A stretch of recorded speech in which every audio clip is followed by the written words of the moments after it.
after a big Commanders game, and it is a big week for them.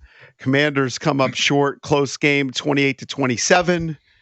There are so many big plays in that game, but obviously the spot is the biggest play that people are going to talk about. The fourth down, the first fourth down that they don't convert, pass to Zach Ertz, and he gets spotted just a little bit short. Like, I don't know. I mean, initially when I saw it, I thought it was probably a first down. I think you're with most people. They saw where he was on the field, at least from the camera angle, and it appeared if he wasn't there, he was super close to it. But the refs, by the way, they couldn't wait to just point the other direction and just call it against the Commanders, like with the quickness. Well, I can tell you this. So thank you to Jason Wright. I was in the President's Suite, which is an unbelievable spot. I'm sure it is. The food was amazing. And earlier in the game, I remember me and my buddy Matt, one of our buddies that we grew up with, there was one just innocent play during the game, but it was like a 7 or 8 yard pass. And I noticed, I mean, the way that they spot in the NFL, it's the most inexact science. It's archaic. Like the two referees that spotted it were like 8 yards behind the ball, and then they just ran out there and they're like 17-yard line. I don't understand. We have chain gangs. We have old guys spotting balls. I mean, there just has to be a better way. I know there's a better way. It just hasn't been implemented yet. I thought it was a first down as well, but Zach Ertz does. I mean, he's a veteran. He's got to know. He's got to get past that line. Right. He just does. It's on a 4th and 9. It kind of was past it, but then he came forward. He came back. Yeah, I mean, he's just got to know where he is. It was just too close. I mean, easier said than done, I'm sure. Yeah. But he's just got to know exactly where he is on a 4th and 9. He's also the king of not getting yak. And then look, that pass, he wasn't really going to get a lot of yak after that, but that just kind of goes to his skill set at this point. Like and where he catches the ball, that's where he goes. That's basically where he's going to land. I mean, again, there's so many plays you can talk about. And then the way the game ends, again, my buddy Matt sitting right next to me, and he goes, Russell Wilson's going to try and draw him offside. Of course, everyone knew it. Everyone, except for Johnny Newton. I'm sure Johnny Newton knew it, but he was just overzealous trying to make a play, and he jumped. Well, Bobby Wagner should have taken all those guys in the huddle and went, they're not going to run the play. Right. There's no chance they're going to run this play. Yeah, I bet he knew that. He just still jumped. Just instinctive? Yeah. I don't know. Kind of instinctive. I don't know. With Tomlin, I think there was a chance that they run the ball. There was a chance. I don't think so. Oh, I thought 0% chance. They're not going to possibly give Washington the ball up 1 at the 50. No. I mean, there's no way. They're clearly there to try to draw them off sides. And 99% of the time, that play just doesn't work. Because the defense is disciplined. They sit there and they wait for the quarterback to bark it out, and then they punt. Yeah. That's usually the way it goes down. Well, it was, I could say, as a Skins fan, I wonder how Cakes feels today. First of all, how do you feel? For being a Skins fan. Yeah. How do I feel overall? Did not break his heart. I mean, I feel okay. Yeah. I feel okay. I feel okay because the Commanders were right there with a team that everybody was like, how are they going to hang with the Steelers?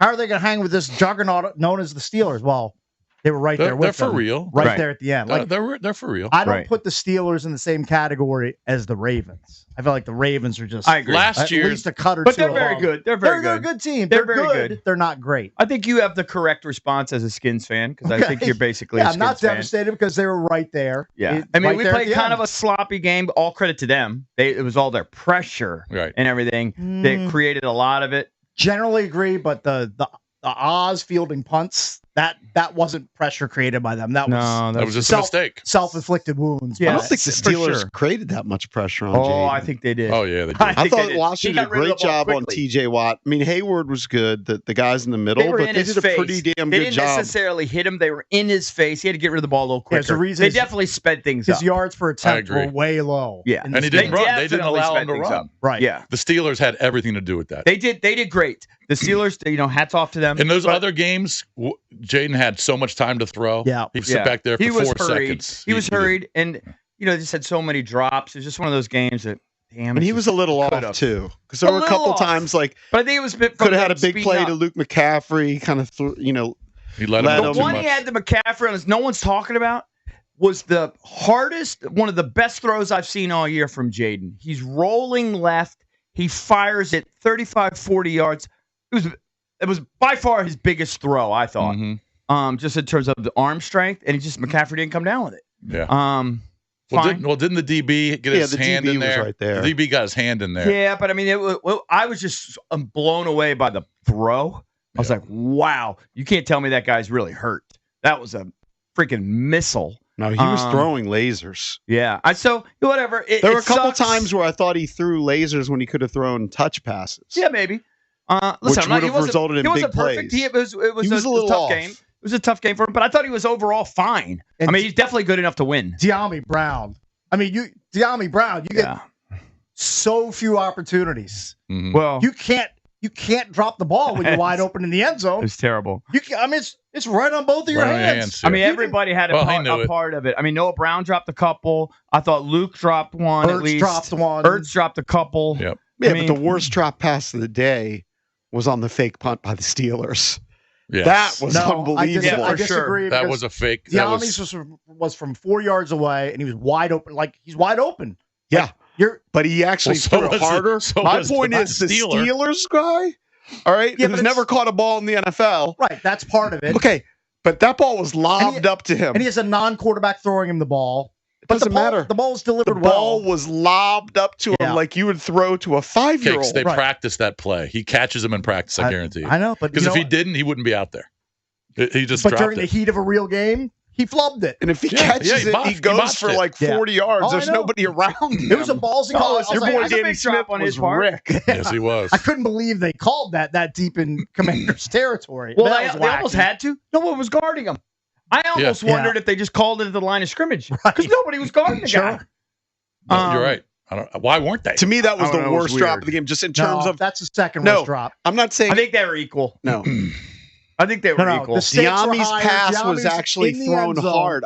He should catch it 100 times out of 100. Of course he should. But the throw from the punter yeah, or the snapper, whoever it was that threw it it, was like the up back. yes, that ball was lobbed like you throw to a Mhm. 5-year-old.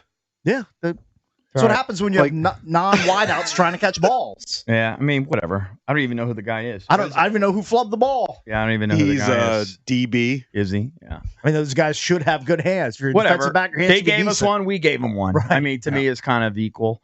Hats off to them. They get the W. I don't know how I feel about the spot. I thought it was a little short, the spot, but he may not have gotten there because he did come back.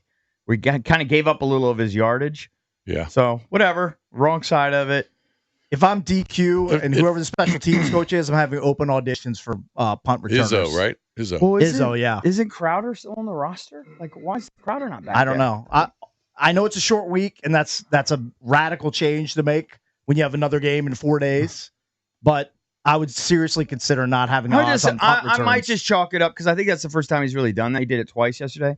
I think it's the first time he's really done that this year.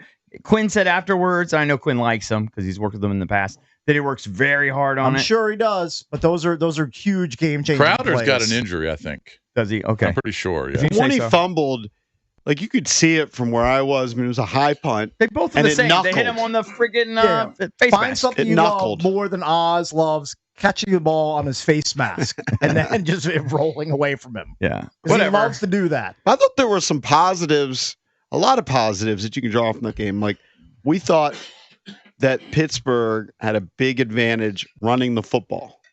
And though they did have 140 yards rushing, it was only 3.3 yards per carry. I don't know what Arthur Smith was doing.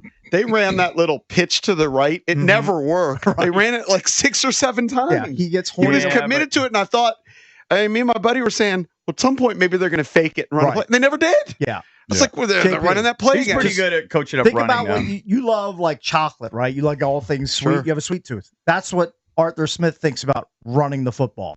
He's just relentless. Yeah, in but it running was the good football. for them because they had the ball for 36, 37 minutes. It worked. Yes. So it totally worked. So a I lot thought I'm of just they were saying that the effective. defensive line, which we've questioned a lot this year, they actually did a pretty good job stopping the run. Now, Thursday, they're going to have even bigger test against the Eagles. Yes. And Well, there's no turnaround Also, time. by the way, a revelation to me was 64, Sheldon Day. He was making plays. Our big tackle, who defensive tackle, who I think they called up from the practice squad or whatever in the last couple weeks. He was. I thought he was huge. He ended up with 8 total tackles. He had a bunch of plays. He was all over the place. Dante Fowler's playing great. Fowler had a great game. I don't know what happened on St. Jude's. He just got run by. Just got beat. Yeah, I don't know. Beat. I bet he was leaning the wrong way because it's crazy to get run by that much. Right. He did a little. Yeah, he did a little hesitation. I don't think Lattimore gets beat like that. Yeah, I think Lattimore. See, help is on the way. They need him desperately Thursday. But listen, it sucks. We're going to play a good Eagles team. Very likely have same result. Who knows? 50-50 game, I think. Could go either way. But, we're fortunate because I think the schedule is, it's not devastating. And I still think we should get to 10 or 11 wins. This is the big one. Like I said a few times last week. Yes, it's a big game just because every game counts in the overall record. But if you beat the Steelers, you're right back to where you were before this game started. Mm-hmm. The Eagles. Beat the Eagles, yeah. I'm sorry, beat the Eagles, yes. So that's why. But it's a short week. You only get 3 days off, and we'll see if Lattimore is available. But you're right, because after the Eagle game, the Cowboy and Titan game, home games to me are. They're certainly must wins, right? But they're almost locked. They should be good. Eric, they're almost locked. There's nothing locked, but they should be. I know fine. it's the NFL, anything can happen. They should sack. It's almost they should sack Will Levis a half dozen times in that game. I don't think that's an outrageous number. The Cowboys are Dunsky. The Titans are terrible. Rush or Trey Lance, pick your poison. Yeah. The way the schedule plays out, they should be able to get to 10 or 11.